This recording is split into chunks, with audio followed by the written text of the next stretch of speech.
Deep Mindfulness Collective, this right here, right now. It's the Joy of Being a live stream coming to you live from Brooklyn, New York. Folks, very happy to be here with you. Very excited that we get to spend this few delicious, wonderful, exciting moments together. Folks, it is a delight to be here. I would like to know, what are our criteria now? Where are you? Some detail about your environment, and if you'd like, one thing you're grateful for. Coming to you live from Carlsbad. Welcome from Carlsbad. So I'm coming here from BK. What am I grateful for? From BK, grateful for change. Grateful for change. Yes, indeed. Nick says coming from Carlsbad, beard madness. What do you mean? I'm not sure I understand. Booyah, Johnny Now is here. What? Johnny Now is here coming to us live. Johnny, so you are, I'm guessing you're live right now. You are live because you're live. If anyone doesn't know, Johnny is live here for several days, hopefully taking care of himself, hopefully chilling out as well. Let's see here. I got my stream poked up here, but it could pop up Johnny's. I can have you watching me watching you. Lovely. Welcome, everyone. Good morning from Brooklyn. Tell me, so Jean's here joining us from Brooklyn. So Johnny, new tradition we've been trying out here is let us know where you are, the exact address, and no, I'm just kidding, and one thing you're grateful for. Love to hear that. Airplane John is coming to us from Queens. John, what are you grateful for this morning? Nick, you look almost like a regular Joe now. Well, don't say that. Grateful for change. Also, for not taking things too personally. Well, yeah. I look like a regular Joe. That's a little terrifying, but okay. I can live with that. Not the worst compliment. Grateful for my health. Excellent. I'm grateful for your health as well. What else, folks? What are folks grateful for today, this morning? Just starting out with a little gratitude. There is plenty of research that shows that listing the things you're grateful for, I believe the research says listing 3 things you're grateful for every day increases your baseline level of experiential happiness. So that's good. I can't fight that. I'm also grateful for this little doggo. Let's see if we can get the doggo on the dog cam. Come on, doggy, get on the dog cam. Let's see here. Oh my goodness, we have a new follow. You talk too much. Well, I'm glad you're here then. Okay, let's see. Are we on today? Nate asks, are we on today? I don't know. Define on. I'm on. Steel is on, for sure. Arr. That's right. Growl it up, you little growler. That's a little good doggy. Okay, she looks giant. She has a bigger beard than me now. Look at that. So, folks, I gotta admit it. I gotta break the truth to you. So, yes, I cut my hair. I don't know if anyone noticed. I got a haircut. So I used to have like a big old bun. Now I don't. I went someplace to have them cut it, and I really didn't like it, so I just did it myself. Well, I mean, they did a fair amount of work, but I did a bunch of it myself. And then I was like, I think the beard needs a trim, and more trim, and more trim. The funny thing is that I had to change the framing of the camera today because the frame went way down, like 4 inches further down, just to fit my face in the screen. So, sort of funny. Okay, let's see. Jean says, I visited a Chinese doctor for a tune-up and am grateful for herbs he gave me. That's so lovely. Grateful for my friend's hilarious conspiracy theories. I know conspiracy theories, if we don't take them too seriously, they are hilarious. What did the herbalist give you? Combination of 9 things, including licorice, dandelion. Tastes bad, but I feel great. Excellent. Dandelion is a good astringent. Come on, Duggo. Entertain people. Exactly. So, folks, I just want to say, I was not going to mention anything about my new, re-grooming thing, but I think my my whole, like, my beard had been so much of my identity for so long. I just got a little, I don't know, I get sick of it to some degree, and was like, all right, let's chop a lot. One person was like, I don't know. They're sort of joking, but I was like, this is my secret fear. One person's like, I don't know if I can trust you to be a meditation teacher anymore. But another person said, what if people trust you more? I was like, okay. Okay, so let's see here. Your fade is so bad. Wait, my fade? No, my fade. That's dope, man. That's deaf on purpose. That is not a mistake. No, I don't need to fade in shit. This looks dope as fuck. This is dope. I got a more standard fade in the back, but not on the side. Nah, man. This is that's the part that I like. They had like a really generic ass fade, and I was like, no, I'm not having it. Let's see. Beard looks good. Yeah, well, listen, I think you have a particular aesthetic of how you like your fades, and we do not agree. Yeah, I got that on both sides. I don't know if I can show this side. I can't see what I'm looking at, but yeah, no, that's def intentional. Yeah, not trying to like look all like Mr. Fit In. So, excellent. So, folks, very excited for today. That we're going to get to meditate today, and I wanted to extend what we're doing recently, which is looking at the experience of change. Often our system, our mind, everything is fighting change. I thought I'd do this today just because I made a major change yesterday. That's nice. I often find that my barber will be very conservative, and I'll have to go home and make it more punk. Excellent. Yeah, both sides are different. I don't know who this guy is. Anyway, welcome to the stream. So the point of it all is that as long as you like it, that is exactly the case. Yeah, I'm not trying. I feel like often shit just looks so generic. I mean, not for some people that's great. For me, that's not my.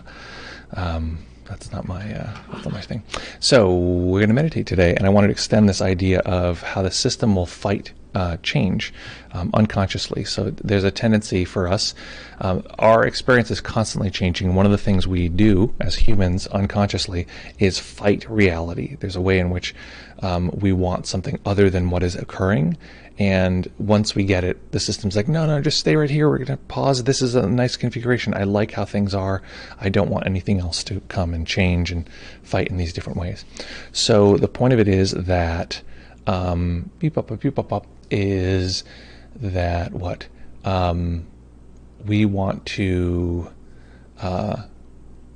so we want to find a way to experience the change and embrace the change as it's occurring.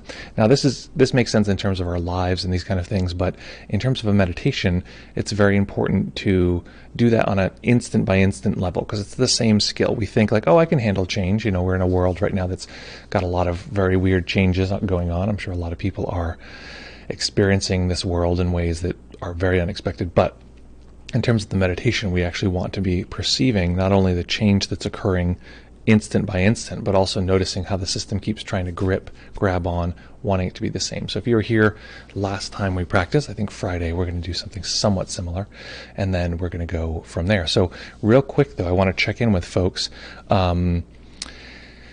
If anyone here is new to meditation, I need to know that. Otherwise, I'm going to guide a more sort of intermediate or advanced meditation.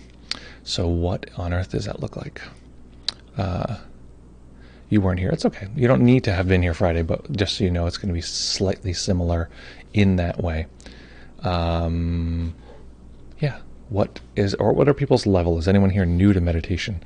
If you're new, trust me, you're better off telling me now, because otherwise it might be a little more challenging than you'd prefer.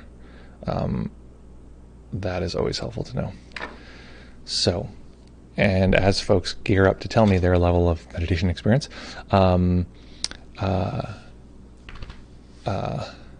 advanced PO and okay. Okay, advanced meditator. Sounds good. So, okay, so everyone's advanced. Level 9,000. I still have beginner's mind. Well, that's good that you have beginner's mind. I just don't know if people want beginner's instructions. Always new. Okay. These are folks, I've seen you folks for a long time, so astral project. Okay, so we are going to, what's it called? Beep, bop, bop, beep, bop, bop, bop. So I'm going to, unless someone tells me that they're new, we're going to start with basically, more challenging direction, or not more challenging, but less assumptions on what you may or may not know. More assumptions, rather. Let's see here. And we're going to meditate for 25 minutes. I'm going to encourage folks to practice in entire stillness, so finding a way to hold the body still for the duration of the sit. You do this by arranging the body well. So I can even tell right now my body needs a little bit of adjustment. So what I'm going to do here is I'm going to sit at the edge of the cushion that I'm on, allowing the hips to rock forward just slightly. This allows the lower back to curve, naturally balance, and the upper back to balance on that. And then we'll go from there. I'm going to actually ask you to be in entire stillness, so no movement of the body of any kind, no voluntary movement, letting the body breathe as it will, but no voluntary movement except for two conditions. One is that overwhelm starts to creep in even a little bit. Then you want to make any tiny adjustments you can, do so slowly, maybe even open the eyes, letting the eyes rest on a single point. If you then feel, if you then feel beep, pop, pop, beep, pop, pop, it's still increasing, go ahead and just stop the meditation entirely, but no problem if that's the case. The other part is that you can also move if you need to. So suddenly you feel like some need to adjust, or an itch or some pain or something like that. Go ahead and make the adjustment, but do so very, very slowly. Maybe wait 30 seconds to a minute beforehand, because often it'll just disappear, and that is an excellent way to stop the mind from constantly seeking to do something else. So we'll go from there. Excellent. So folks are ready. We're going to jump into the meditation.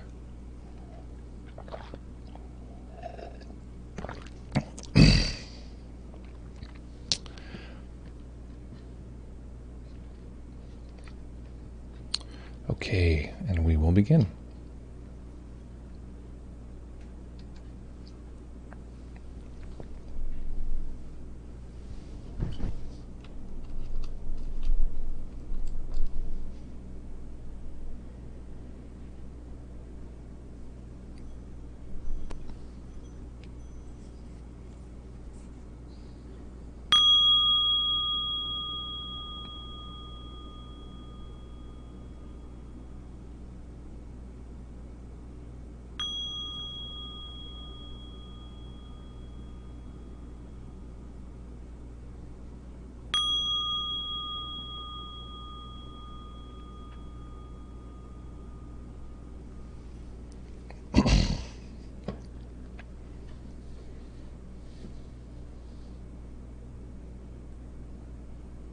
Beginning by taking a few comfortable deep breaths and just feeling the body rise and fall.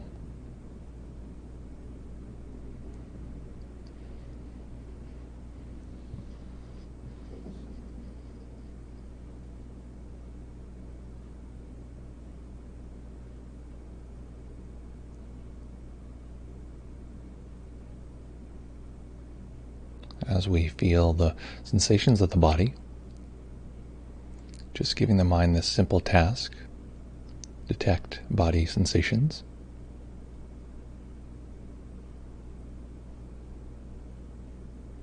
We very quickly discover the kind of mind that we're arriving to the meditation with.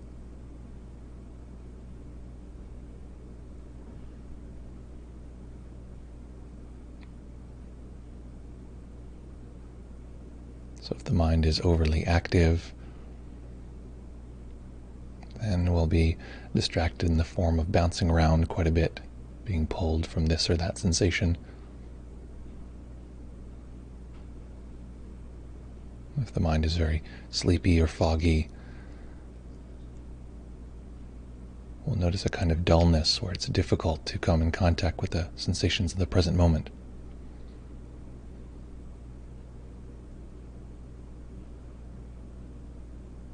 And neither of these are bad. These are just the nature of the mind in this moment.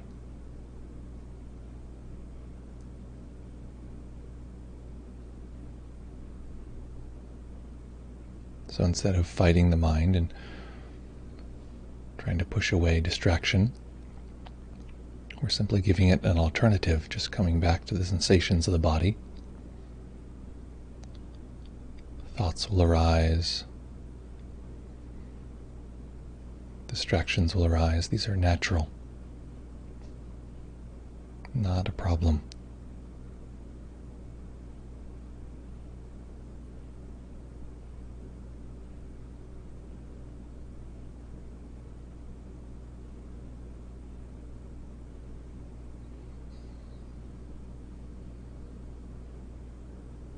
Physically relaxing the body, relaxing the gross muscle groups, so relaxing the head and neck,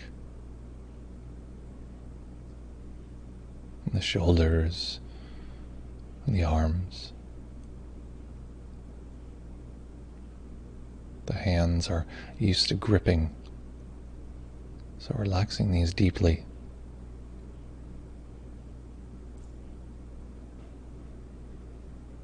Relaxing the chest and the belly, the hips, the upper legs, the knees, calves, and relaxing the feet.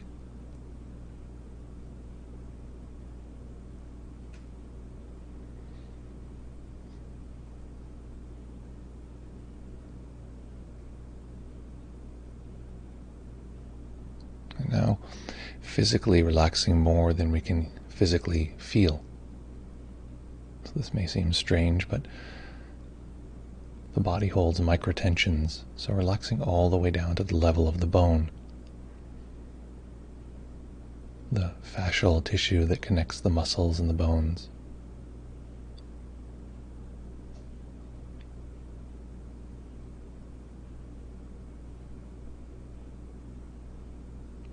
Seeing if we can let go physically everywhere in the body, so as one large collective rather than individual parts of the body.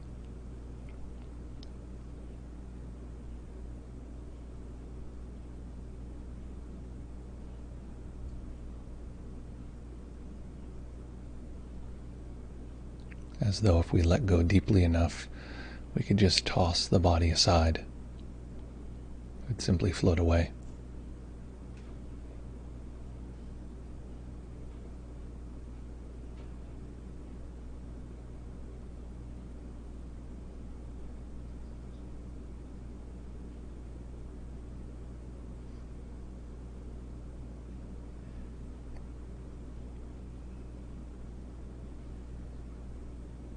And noticing that often when we come to a meditation, there's a sense of how it should be, how it should go. Perhaps we should be relaxed, or the mind should be quiet. Or how it shouldn't be. We shouldn't have discomfort, or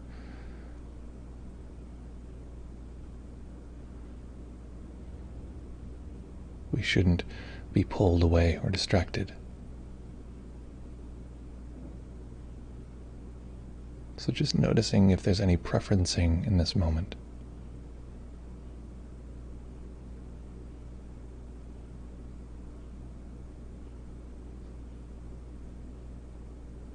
And this will be a theme throughout this practice. Preferencing isn't bad. It's simply nature. Distraction isn't bad. It's simply nature.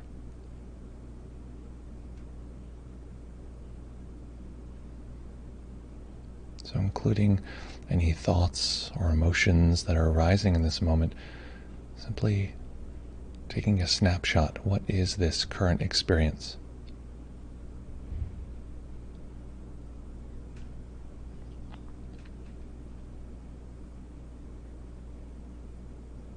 And then noticing that this snapshot very quickly on its own changes. Our perception itself changes. The mind moves, sensations vibrate or expand or contract. Once again, let's take a snapshot of this current moment.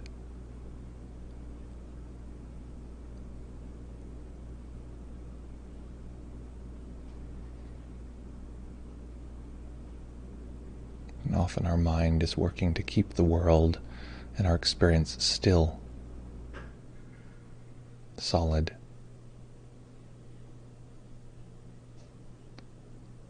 But this is a task that's impossible. So we're going to play that game. We're going to try to keep the world solid and still and watch what naturally occurs. So go ahead once again, whatever sense data is arising, seeing, hearing, or feeling, taking a snapshot of all of this.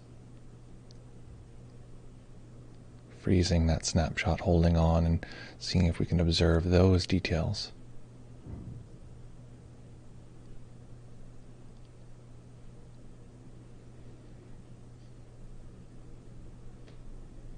Noticing that those details degrade, change. The mind is pulled to something else.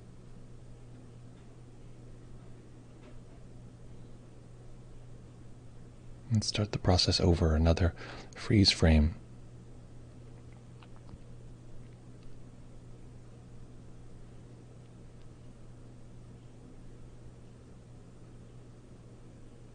Holding on to those sensations for a moment.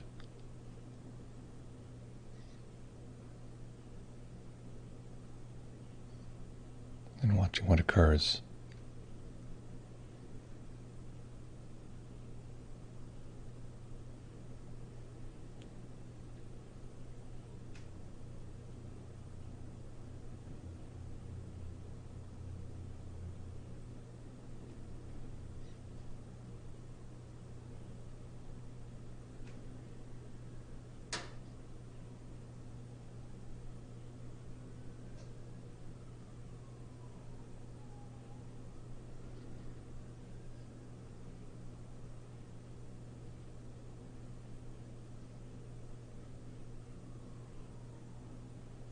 And of course,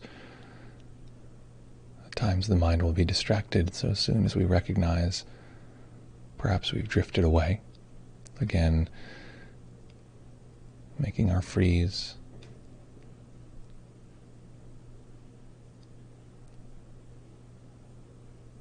trying to stay with these exact sensations exactly the way they are, and noticing that this just doesn't work very well. Being sure to include any judgments or assessments. This is going wonderfully, this is going terribly. Any sense of self or me, I.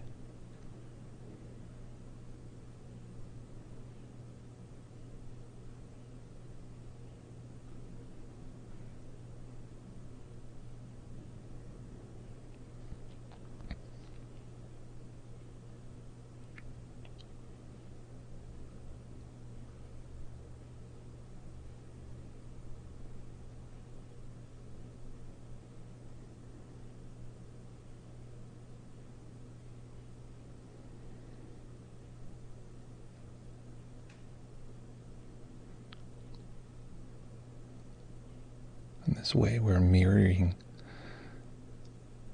the way the mind tries to keep the world still. This is what the mind does all the time. It says this is how the world is, and we'll navigate this world.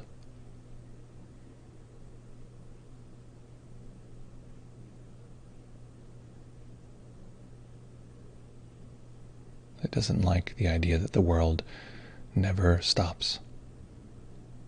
It never arrives.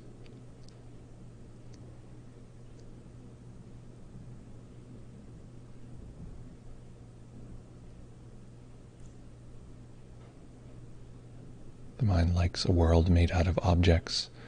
There's me, the mind's ultimate object.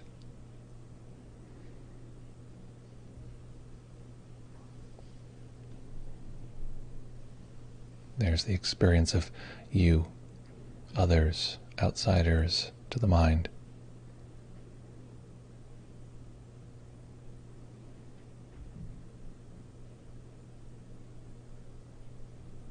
The mind says the world around us is perhaps difficult to navigate, or is fun and enjoyable.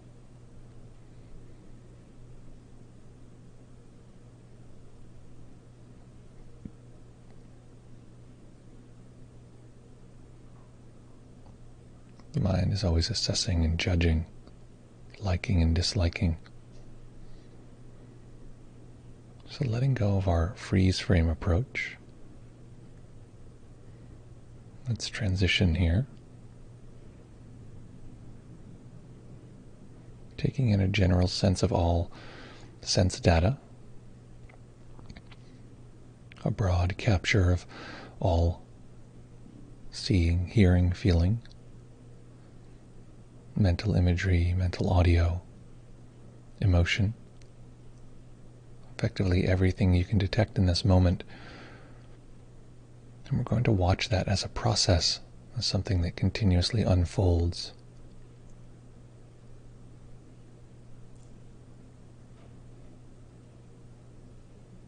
And we're going to see how long we can stay with the changing process. So we're going to count from 1 upwards.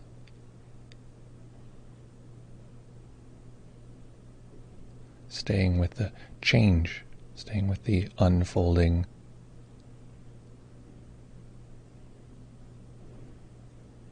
unending, changing sensory field.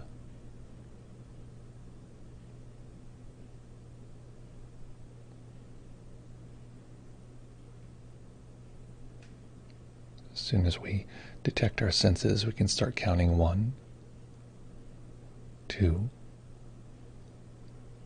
3. Continuing upwards as long as we can stay with this changing nature.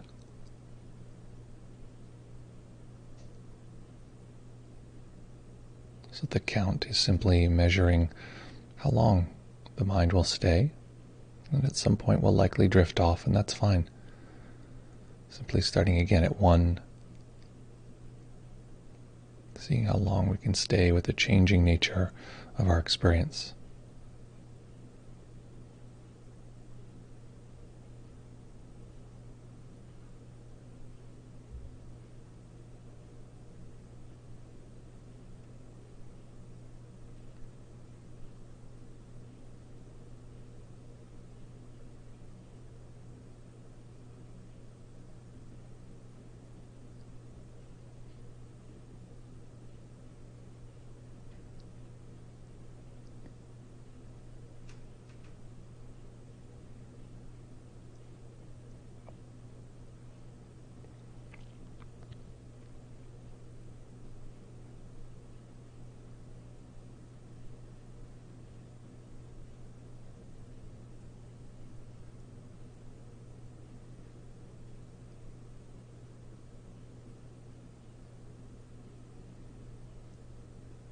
Remembering to include any assessment. Perhaps we like or dislike the process.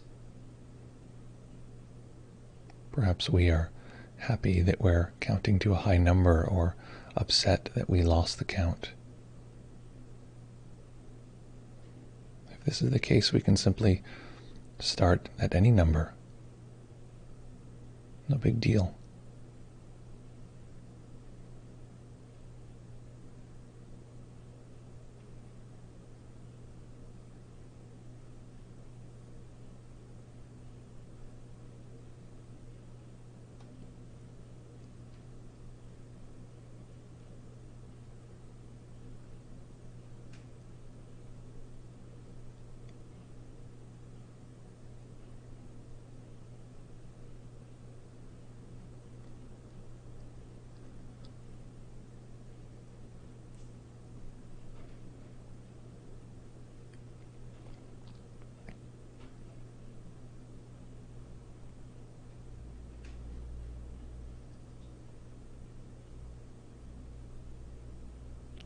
mind likes to make stories. Stories about me, stories about things I will do, or things I did poorly. I could have done better.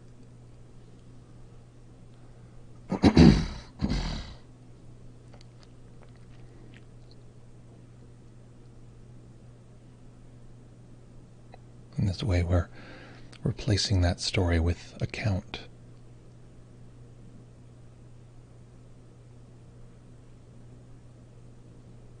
The narrative is simply ascending numbers. The nuance of this story is this continuously changing moment.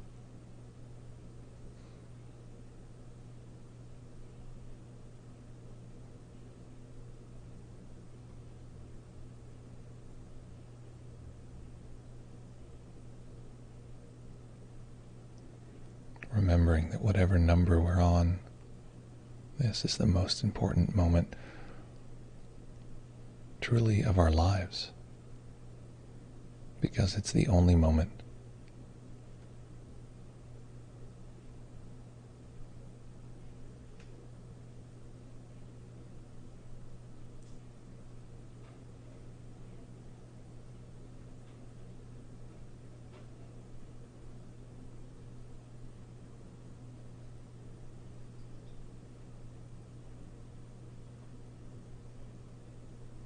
being sure we don't let the counting become overly automatic. Just the mind blah-blahing again, counting up. Whatever speed supports us staying very closely with the changing nature of our senses.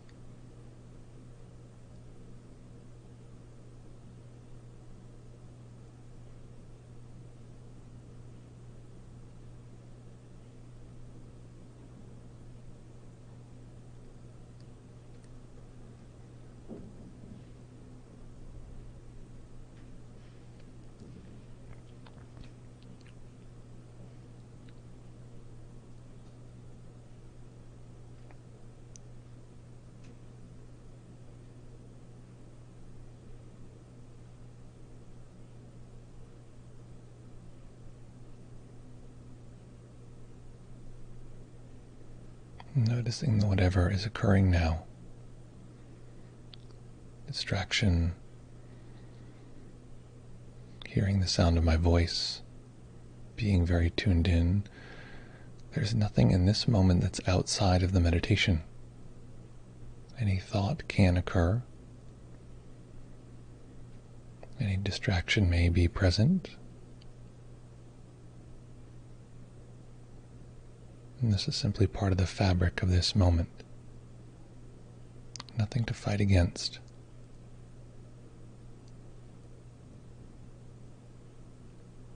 Nothing that needs to be different.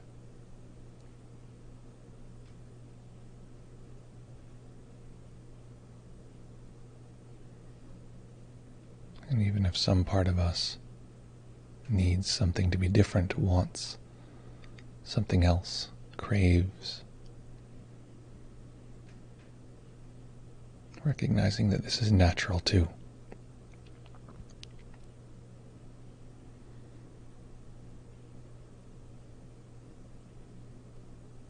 This is an ordinary part of human experiencing.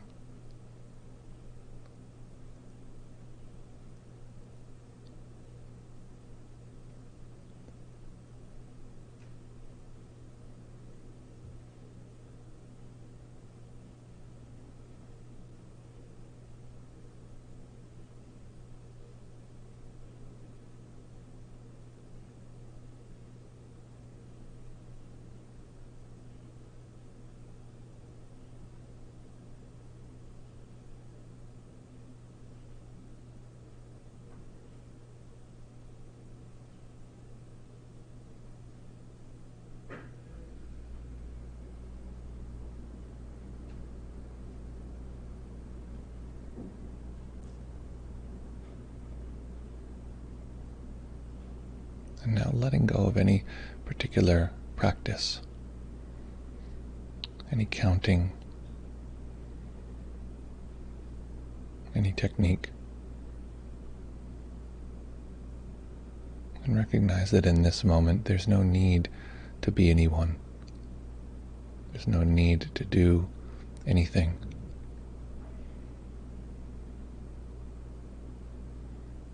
Of course, the body and mind may try to be someone or may try to do something. But in this moment there is no need.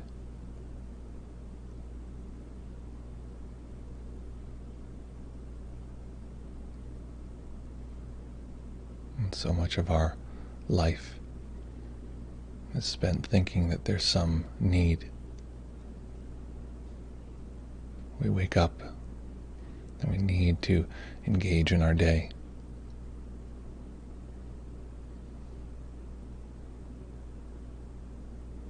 We race around and need a break.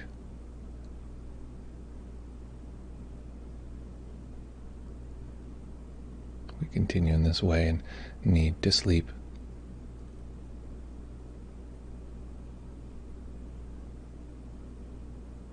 So nothing is being asked of you in this moment.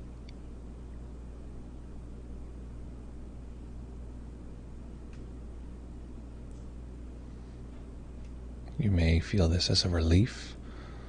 This may feel neutral, or this may feel even oppressive or difficult.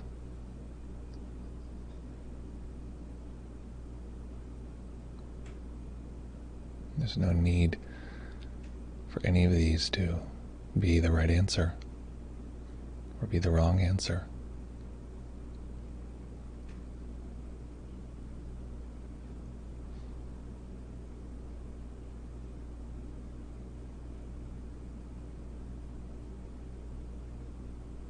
We don't need to let go.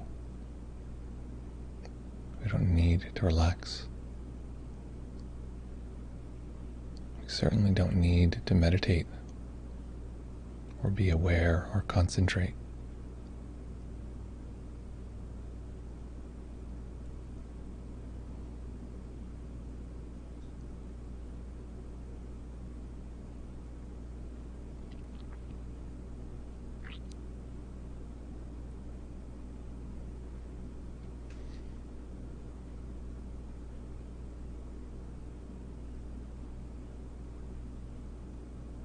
Now we arrive to the most important part of this practice.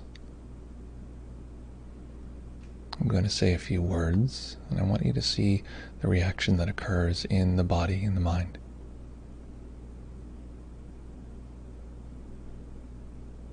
And these words are as follows. We're going to remain in physical stillness until the bell goes silent.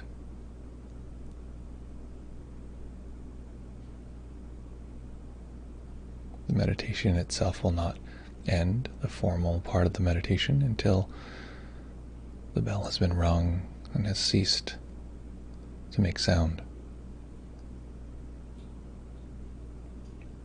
Notice if even hearing these words produces a kind of preparation energy in the body.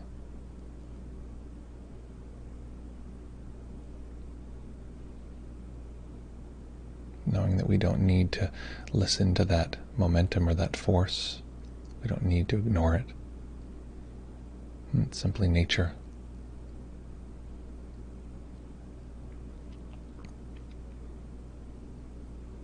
So staying with the practice, staying in stillness, allowing a tiny bit of light to enter the eyes,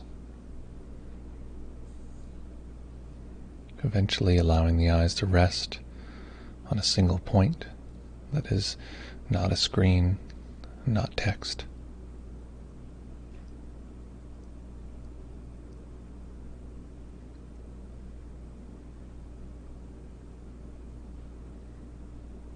And as we open up to the complexities of visual seeing, the mind will likely engage, jumping into the narrative of needing to be someone, needing to finish. That's fine. These are simply drivers in the body and the mind.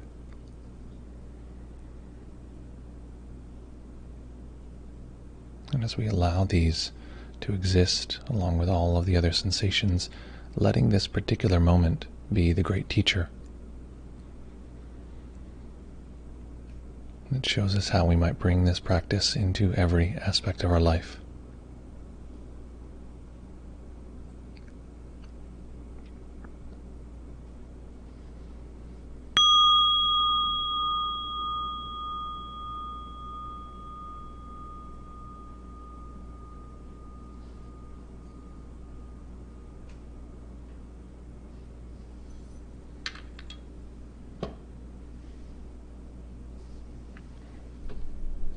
Okay.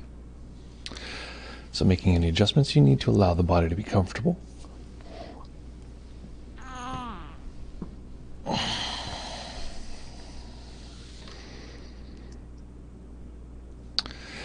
So what on earth was that like?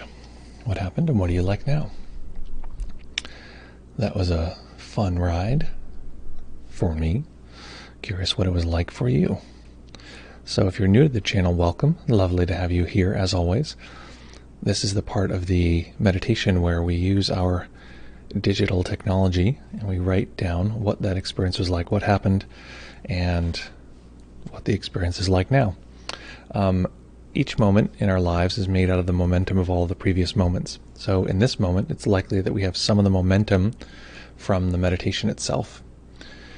What that gives us is this opportunity to start to learn how we can blend meditation into our everyday lives. So this difference of what this experience is like now is part of the meditation. It's an important part of the meditation.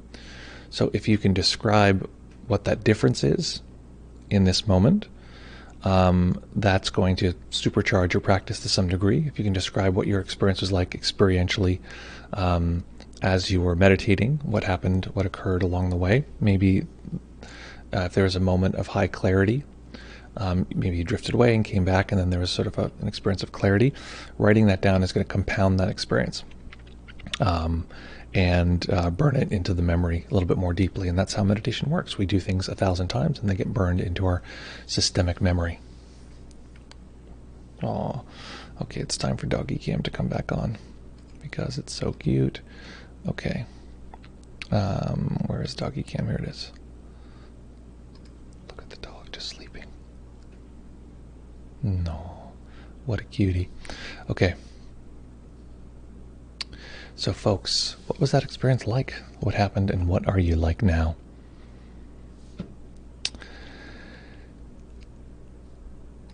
And in the meantime, Nate says, what exactly was most important part of the meditation that you referred to towards the end? The most important part of the meditation, oh, that was amazing. Thank you, Johnny. I really appreciate that. The most important part of the meditation is, it's sort of a little bit of a joke, but it's true. The most important part of any meditation is this particular moment, right? So there's a way in which that's a joke. But it's very true of the integration period of this time that we're transitioning from one state to another.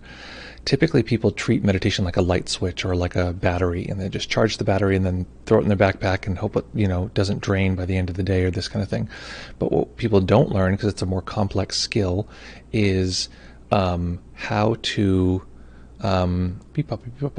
is how to meditate continuously, meditate all throughout the day. So that transition from a formal seated practice to the eyes slowly, like the impulses to move, the impulses to exit the meditation, those are very important parts of the meditation.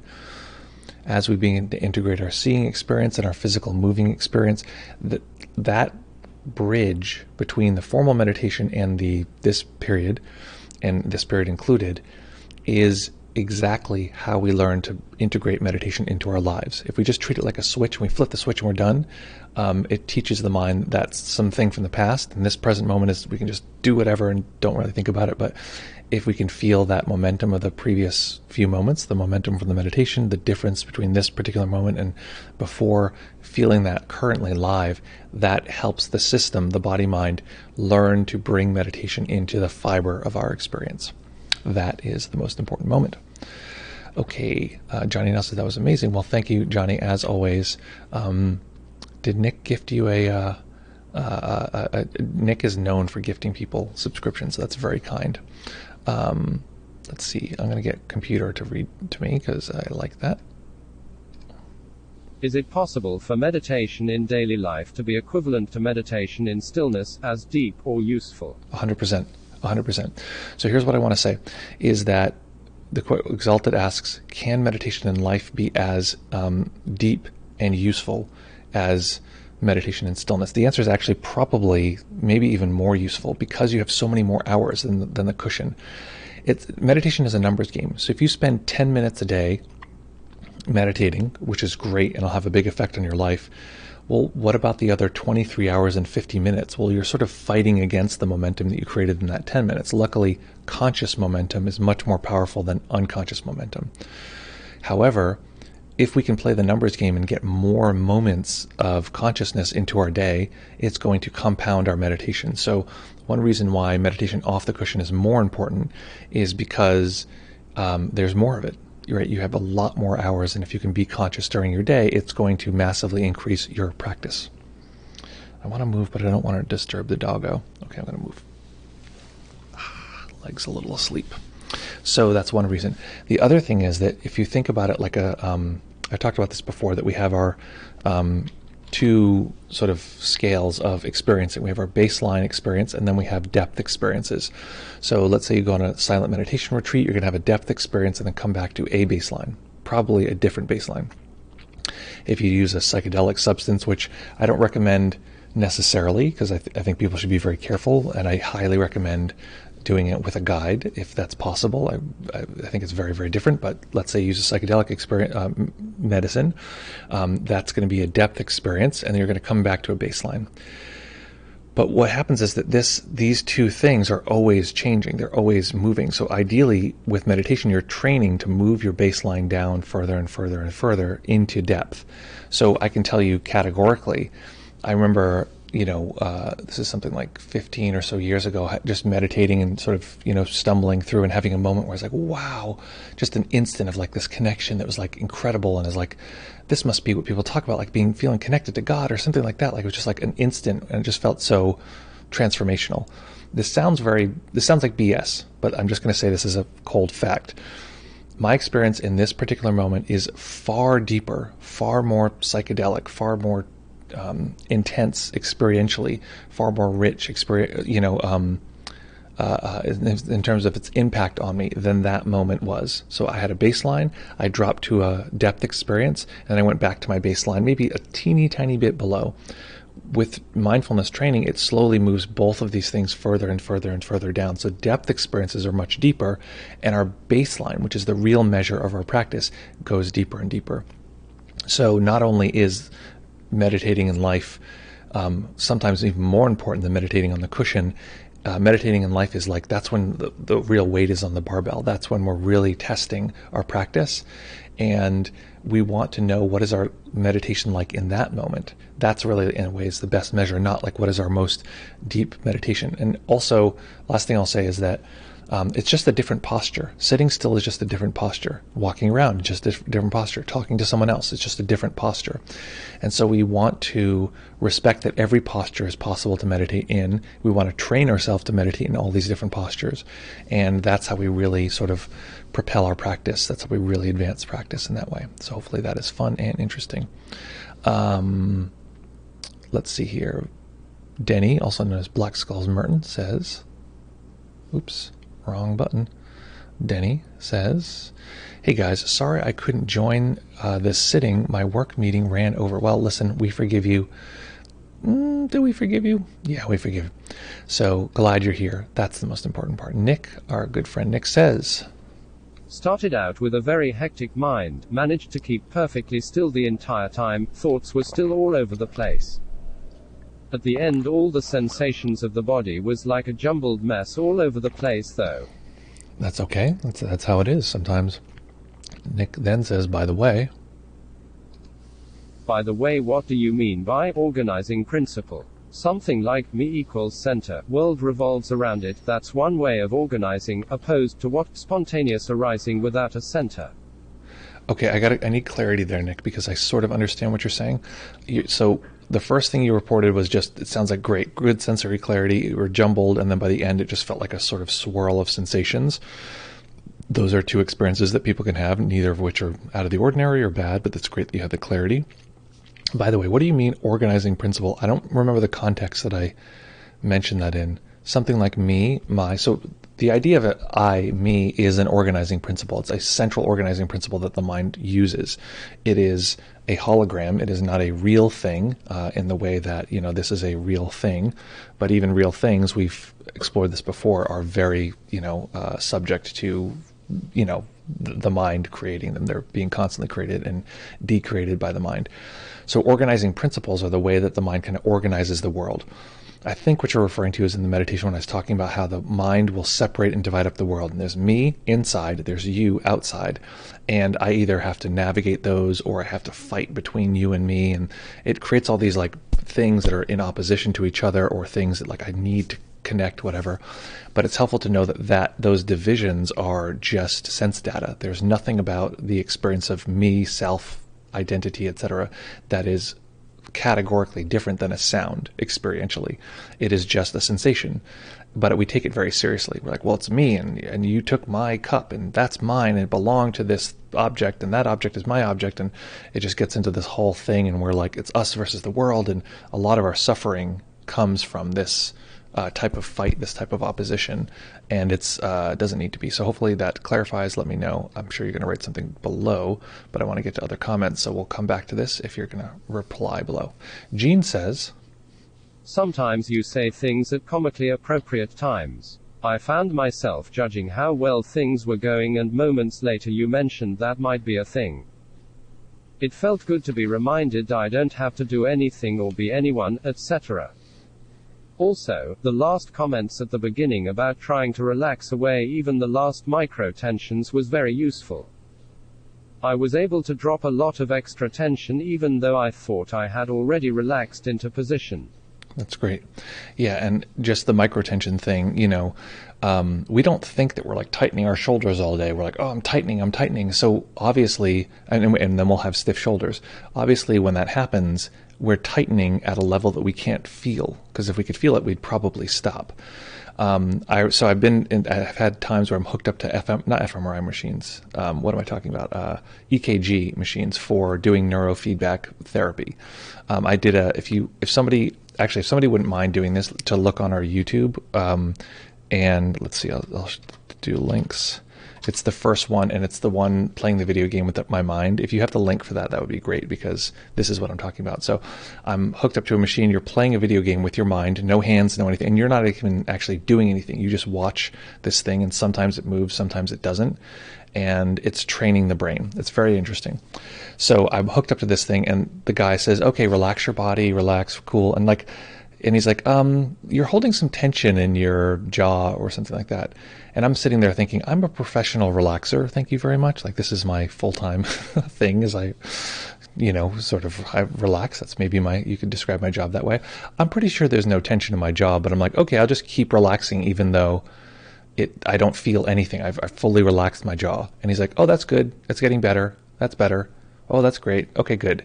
And so with all these like very subtle electrodes connected to the head, you can detect sensation, or it can detect sensation that we can't even detect. So I know for fact you can physically relax the body more than you can physically feel. So that's where that comes from in the instruction. So there are all these microtensions down at these like very deep levels, and a lot of time, especially if we have trauma or have had difficult backgrounds or a developmental trauma like a childhood where it wasn't okay to feel our emotions in some way, that will be often held physically as microtensions throughout the body. So excellent. And also the thing about judging that you mentioned, that's the system is assessing things all the time. We want to be clear about when it is assessing. Like right now, it's liking this conversation, it's disliking this conversation, and being able to step out of the push and pull of those drives is a huge level of freedom. Because yes, we want to listen to ourselves. Okay, there's hunger, I'd like to eat, but if there's a drive to push someone or to have reality be different, and we don't want that microtension in our mind or body, well, our lives will still be driven by that, whether we accept it or not. So that's that. Airplane John, recovering here from COVID, if folks don't know. Appreciate you being here, John. I'm glad that you made it through. I'm glad that you're here with us. Airplane John says, So all the parts where it's hard not to move or really uncomfortable that one could see as distraction or non-meditation are those moments that can be seen as how meditation is brought into one's daily activity. So in essence, what once seemed like failure is actually practice in action.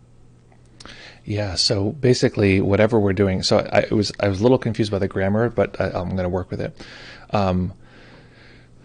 So basically, whenever we're uncomfortable and we're having a challenge, we're trying not to move, etc., that is a good example of like the bridge between practice and life. This is the conditions of what the world is at this moment, and that's what the moment is.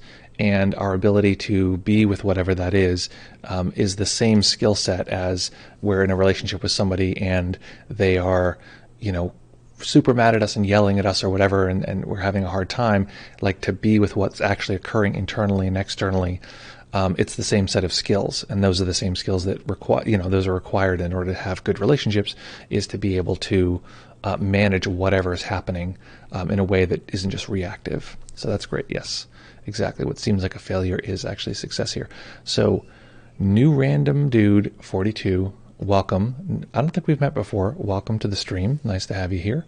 Let's see what new random dude has to say.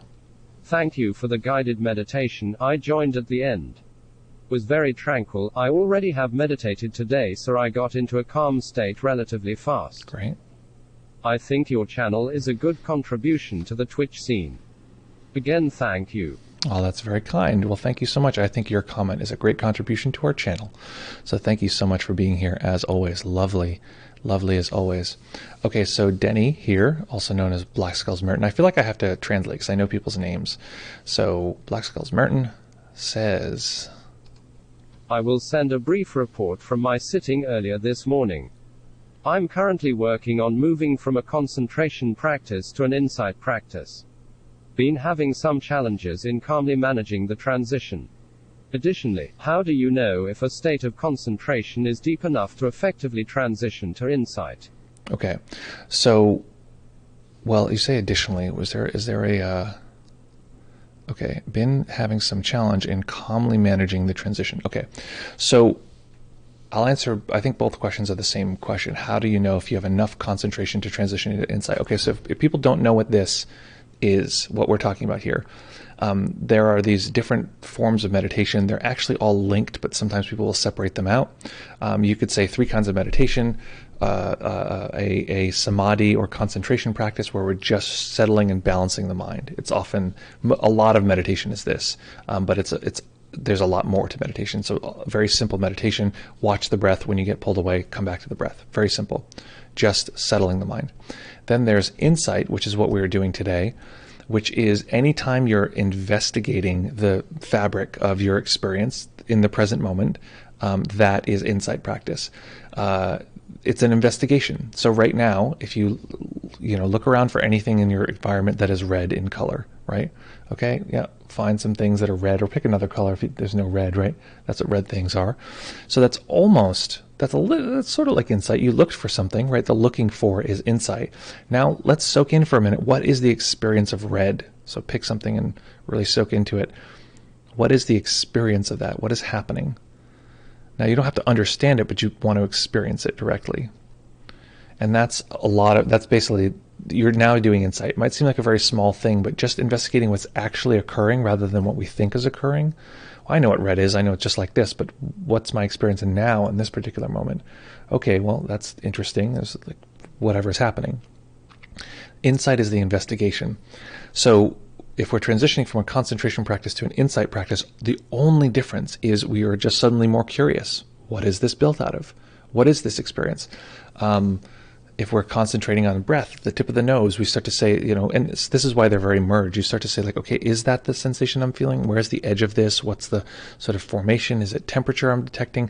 And not that you're trying to like create a lot of categories. You're just trying to dig into the sensory data and have an exploration of what's happening. So it is true that once you start exploring and having that question, it can bring more chaos or more like sort of less stability, but that's fine. That's the nature of insight practice. So the question is, how do you know you have enough concentration to effectively have insight? Well, I'm going to tell you something here that is, not controversial, but sort of misunderstood. Like if you can, so taste the taste in your mouth right now, whatever that taste is. Maybe it's good, bad, neutral, whatever. Could you do that? If you could do that, you had enough concentration to have insight. And that might seem like, how is that possible? But that's it. If you can detect the sensations of the present moment, that's enough concentration. Do you have enough concentration to stay with that continuously for 4 hours without the mind wavering at all? Well, that's a very high level of concentration. Do you need that to get insight? No, not at all. So all you actually need to have insight is sensations of this particular moment. Can you detect these sensations? Great. Again, this is why people talk about, oh, how much concentration do I need? You need very little. You need to be able to attend to this moment. If you can do that without drifting into unconsciousness and like, whoa, where was I? You're good. So it's a very, very low bar. One thing I like to say, because people like measurements, if you can stay with something for 10 minutes without being pulled away for 10 seconds, right? I'll call that access concentration. That's enough to be plenty more than enough. Even that's a higher bar than what I just said. So that's what I'll just say. I'll answer that question in that way. You just need enough to detect what is occurring in this particular moment. So, okay, this video, thank you, Denny, for finding this video. I really appreciate when folks find links for me. I'm reposting this video. This is, if you're interested, this is me playing a video game with my mind. I just posted it now. And this is back when I was making these very elaborate vlogs. And so hopefully people enjoy it, because I spent so many hours making these things. So hopefully this is fun. I mean, for me, I was trying to like show meditation in as fun of a way as I experience it. So that's exactly, that's the case. Professional relaxer. Exactly, Gene. That's exactly what I call myself. Nick says, nah, this is referring to something earlier. So hopefully my mind will put it together. Nah, just remembered you were talking about an organizing principle some time ago and I wasn't clear about it. Sure, thanks for elaborating. I often wonder about what I mean by me, I, because all I can perceive feels like not me, even thought, feeling, sometimes. Does that mean that there's identification with awareness? I feel like I have to be somewhere or else it's a bit scary. Even though it's not mine, it still feels personal. Yeah. So when you say I always feel identified or always feel non-identified with sensation, it doesn't matter which one's which. Everything on that scale is the scale of identification. So people often misunderstand this idea of non-self. They're like, oh, it's non-self means I have zero sense of self and I'm floating in a cosmos of, like, you see those, like, if you like do an image search for like cosmic experience, it's often these like very very psychedelic looking things, which are, that is part of human experiencing, but it's not like, okay, so that's what people think is non-self, or like you don't exist. Not accurate.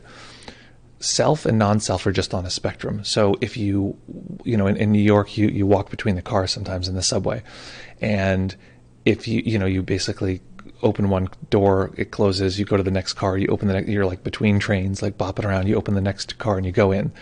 Now in New York, people often are sort of like, there's these sort of gruff, and they're in their ways, whatever. And so you come through the door, it's loud. It's, all of a sudden the train is open. It's loud outside the train. Train's open, it's bopping around. You come through and everyone looks over and looks at you.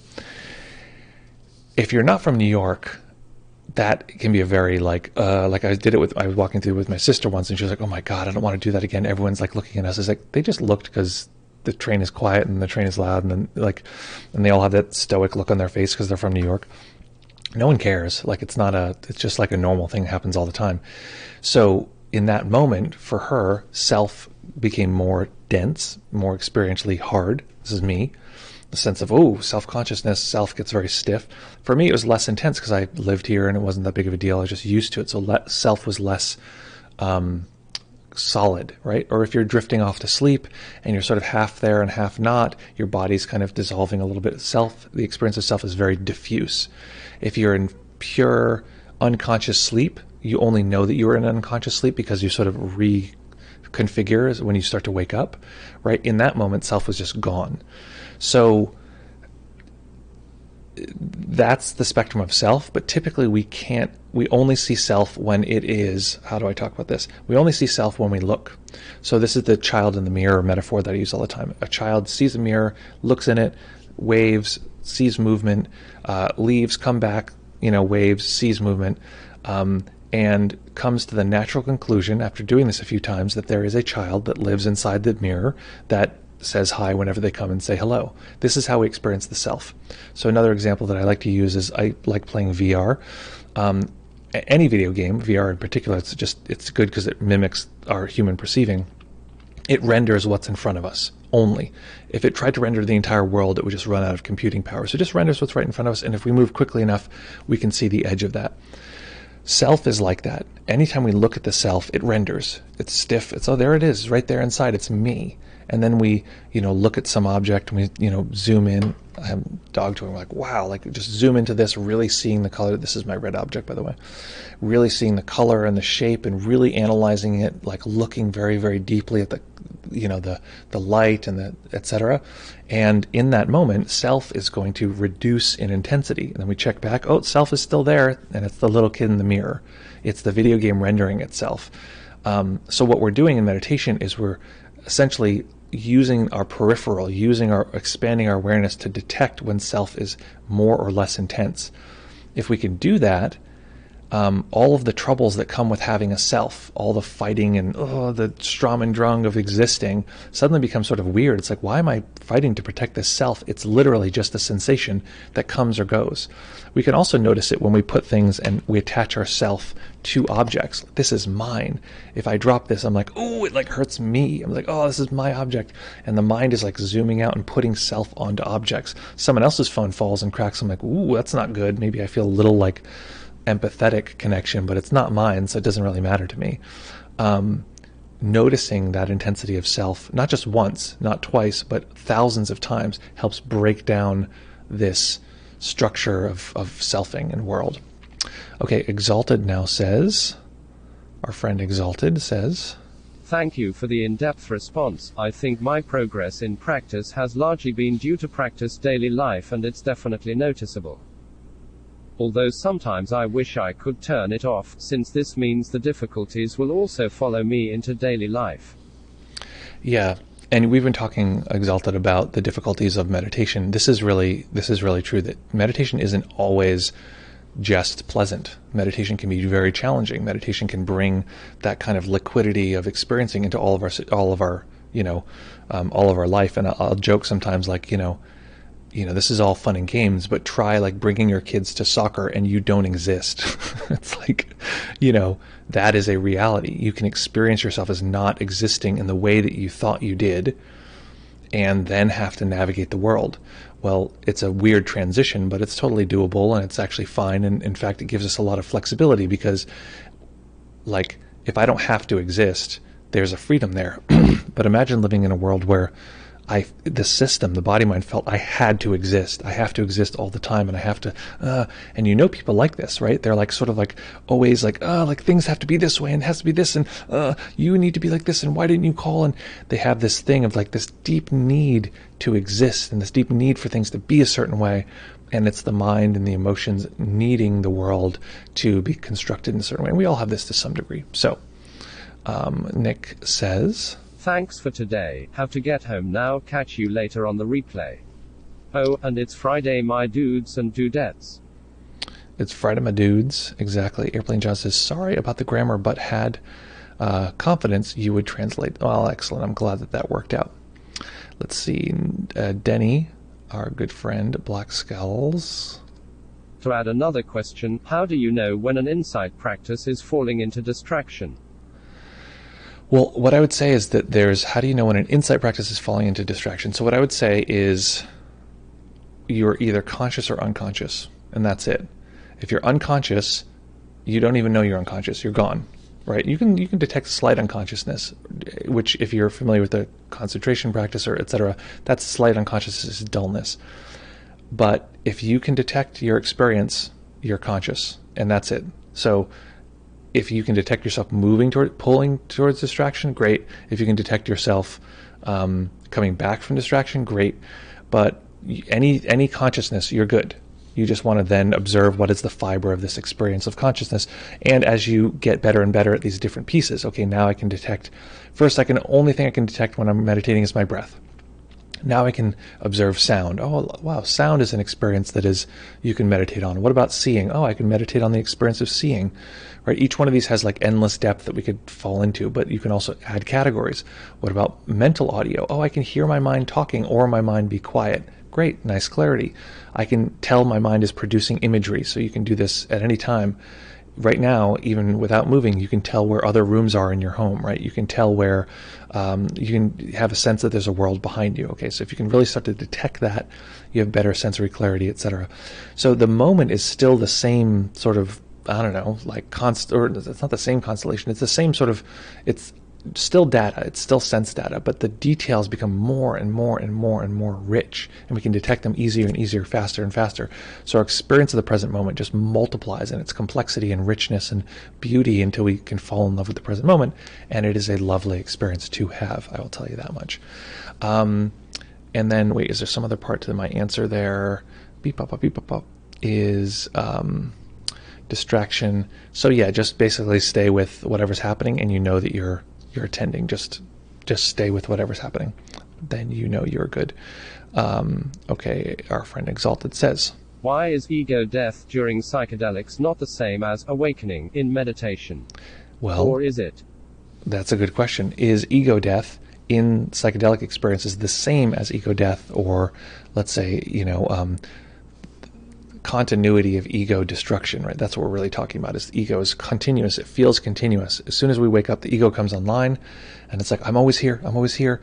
Then we like merge with some beautiful flower, like, oh, the taste of our cereal, or we go unconscious, and we return, and the ego comes back. Oh, I'm still here. I'm still here. I'm the child in the mirror. I've always been here. Not realizing that when we go away, it actually goes away. So why is that different in psychedelics versus meditation? It very much, and I'll say it is and is not, but there's a large way in which it is not. So again, I just want to point out the child in the mirror. We're not trying to smash the mirror or something like that. We're just trying to recognize that it has different intensity levels, and to watch those intensity levels. So right now, you can do this right now. Let's do a little quick exercise. Really feel the sensations of your left hand. Really squeeze the hand. Really detect those sensations. As much sensation as you can get in your left hand. Really, really feel that sensation, okay? Now, let that go. Shake the hand out and go. You can close your eyes if you want.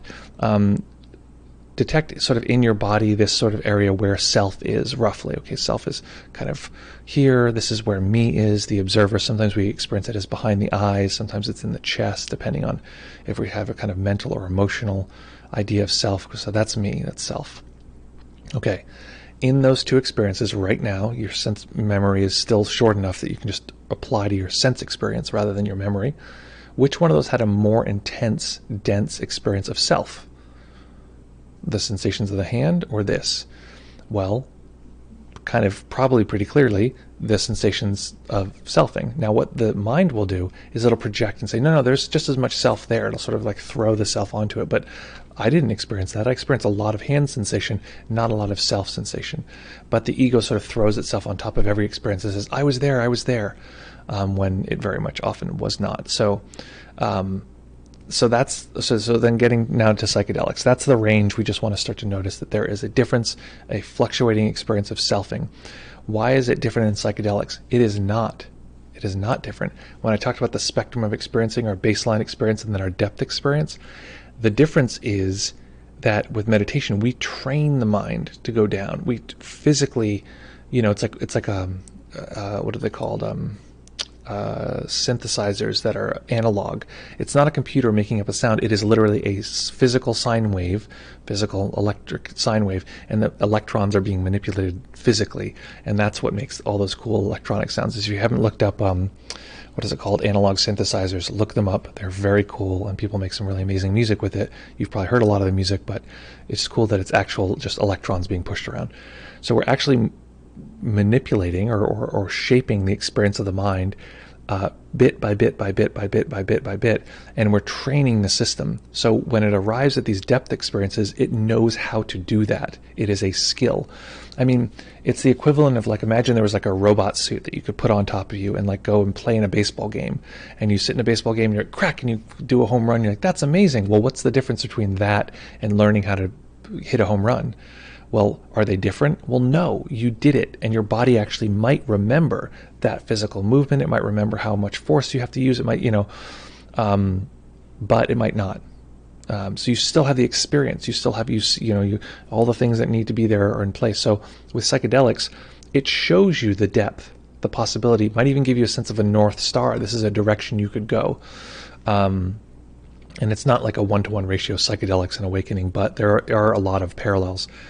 But it doesn't train the system. So it's good as a sort of marker, but it does not train the system of how to get there. So hopefully that helps explain the difference. But yes, you can have an ego-death experience, and that can shape the rest of your life. And it can help you see, the world is not the way I perceive it. We did that thing recently where we looked at the optical illusion, the spinning thing, and then we looked, and it was like very clear that things were different. I want to see if we've lost everyone on the channel. There's 11 people here. Oh, so we've done that before. If you want to do it again, go ahead. But that is an example of how psychedelics will show you physically that the world is not as stable as we think that it is. Black Skulls Merton says, sorry, I'll let the computer read for us. Sorry, last chat. When I shifted to insight practice, I was meditating on how the space behind my body in the visual field similar to how a silent object has an emptiness to in the field of sound. Any tips on how to navigate that process path of inquiry? Okay, so I'm going to read that again because you're talking about a very obscure object of meditation. So let me read this to myself again. Sorry, last chat. When I shifted to insight practice, I was meditating on how the space behind my body in the visual field similar to how a silent object has an emptiness to in the field of sound. Okay, that makes perfect sense to me, weirdly. So, space behind my body. So, both of those, emptiness, a silent object. Yeah, so both of those are just explorations of emptiness. So I'm not sure if this is if this is something we were talking about or if this is something you came up with on your own, but there are different ways to sort of have contact with emptiness or like really deep. What I'll talk about is like not this, although I use that term in a few different ways. So in this case, I'm talking about like not this experience of this particular moment, and this is gone. So this is going to seem really weird, especially if you're not used to meditation. This will sound very obscure. So if you have questions, let me know. So basically, you can listen to quiet, and the mind is very good at comparing things. It's not good at looking at something outside of context. With no context, often the mind can't grip something. But you can check right now, in your experience, it might be tough to do because the mind is thinking about the video portion of this, but which is making more sound right now, the sound of my voice or this object? And you can listen to it and try to see. Or maybe you can pick a soft object in your environment and see which one is making more sound, the sound of my voice or the soft, absorbent object that is in your environment somewhere. And of course, the mind will say, well, I know the answer to that. But if we use our perception, we can also tell that is still the case. This object is very, very quiet. So the mind can compare like that. You can also compare a quiet object to something that has no sound, like sight. Seeing has no sound whatsoever. So what you're observing is different forms of emptiness. And what I would say is don't get too caught in the concepts, because what you're doing is very high concept. You might want to just break it down piece by piece and just observe the non-sound nature of any particular thing. But it also seems like it's possible that you found something that's very interesting to you that is not just conceptual. Just watch out for the mind making more concepts, because that is a very obscure and esoteric piece of data to explore. So hopefully that helps clarify. Hopefully it's interesting. Hopefully it's fun. Hopefully it's a good time for all. So, folks, very happy to be here with you. I'm glad that some of you like my new do. I was nervous. I was nervous this last night doing this thing, and yeah, good times. I'm happy to see sort of what happens. I'm happy some people are like, I don't even notice. Raquel's like, you look so different. I'm like, do I look different at all? I feel like you can see my cheekbones, and that's the only difference. But maybe it's because when I look at myself, I only look at this section of my face. But that's that there. I like it very much. Well, thank you so much, Exalted. It's funny, there's people complain no matter what. People complain about my beard 4 years, they were like, your beard's weird, your beard this and that. And I'm like, cool, nice. Oh, that's so sweet, guys. You're so sweet. Thank you so much. I was a little self-conscious. You know, I was mentioning this, but do I want to wake up our sleeping dog? Yes, I do. I used to look a lot like our dog because I had this big, crazy beard. Come on, little lady. It's okay. I gotcha. But now the dog has a bigger beard than me.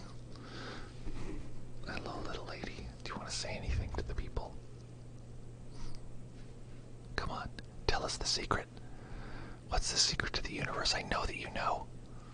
I know that you know the secrets. Tell us how the universe works. Okay. She's communicating in a non-language language. So, come here, baby. Okay, folks, great to be here with you, as always. Lovely, lovely, lovely. So I have, wait, let's see here. You know, our friend Johnny is actually streaming 24/7, so we're going to raid Johnny. I think Johnny maybe popped over here. I can't remember what it was. So we're going to do exactly that. I just have to get to my dashboard here. I'm getting better at raiding people, so that's good. Creator dashboard. We're going to raid a channel. We're going to raid Johnny. Folks, I have a wish for you.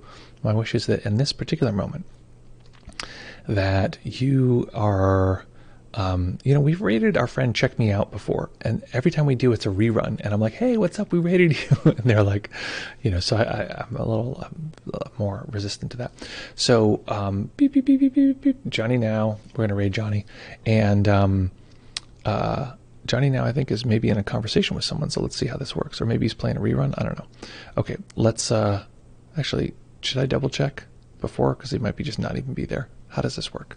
I don't want folks to be disappointed. Okay, so if you got to go, you got to go. I'm going to transfer us over to our friend's channel. He's doing a 24-hour stream for 2 weeks because he's quarantining. So he might be MIA, so this might be a little boring. But we're going to see how this goes. Very nice, very good times. Folks, as always, lovely to be here with you. What do I say? As always, have fun, take care of each other, practice well, and we'll see you all very, very soon. And oh, I have to do a countdown. In 3, 2, 1. See you soon.